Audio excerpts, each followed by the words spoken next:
Well, with that particular piece itself, it started off as stills, and that's before like we could really animate anything. So I made those like like a while back, and I remember telling one of my my friends, even my brother, I said, man, when I figure out how to make these things move, it's gonna do something, and then it speaks for itself.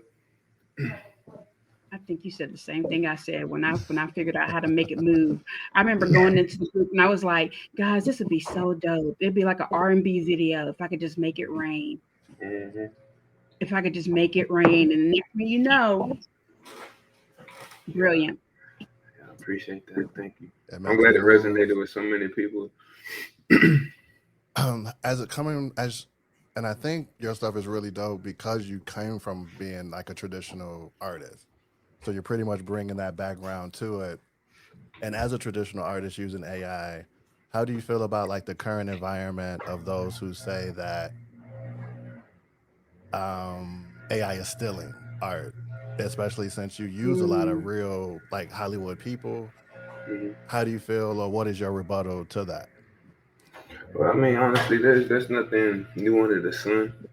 I think we all took something from somebody. I don't think nobody just created anything. I think we're taking bits and pieces from something. And to the stealing aspect to it, I look at it like you do your best to try to make something, and you try not to take from anybody. I think that's a golden rule when it comes to art. I feel like everybody remix their own way. I think you gotta look at your perspective of things. I don't really uh, get upset when people say things about like what I'm doing and what I'm not doing, because people gonna say what they want to say regardless if I was doing the worst or I was doing the best. You're always gonna have some type of opinion with it. I feel like if you feel if you have good morals, and I feel like you're doing something with some type of substance, then it's gonna speak for itself, and it won't matter where you're doing or where you're taking it from. Yeah, Yeah, I I feel totally That was agree. dope. I wish you could have rewind that right there. Mhm. I need Yeah, that. yeah. I need that So, right there.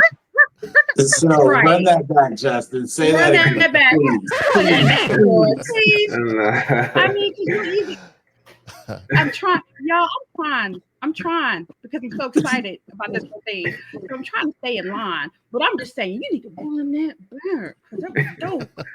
That was the clip right there. That was the clip. Yeah. I I wonder if I can dive a little further into that and just with a follow up. A lot of us that over the last 2 to 3 years, I think I've been in it for 3 years, 2.5, 3 years now. I've seen it change so much. And from a social media aspect, my account has grown exponentially.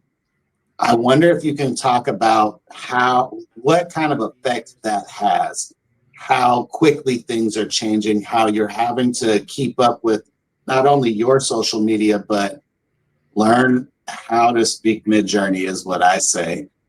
Learn the new video programs. How do you balance all of that in on a weekly basis, knowing things are changing? How do you keep up? Do you have resources that you rely on? A so routine? yeah, so one I put God first. I feel like you can't do anything without that spiritual side to you anyway, and all that stuff really doesn't matter in the first place. Um, but I built a team. Me and maybe three other guys. That are unknown. I'll let them know. I'll talk about them later, but they keep their ears to the streets on what's new. We all learning from each other. Just I think knowledge is power with anything. So if you have a passion for something and you want to know about it, you're gonna study about it. You're gonna take the time and put the reps in. What I call it. Either you're prompting just to make some images, trying to figure out how to tweak your style or whatever you're trying to do, but you really gotta build a type of a tight circle around you, and that's what I did. I built a circle.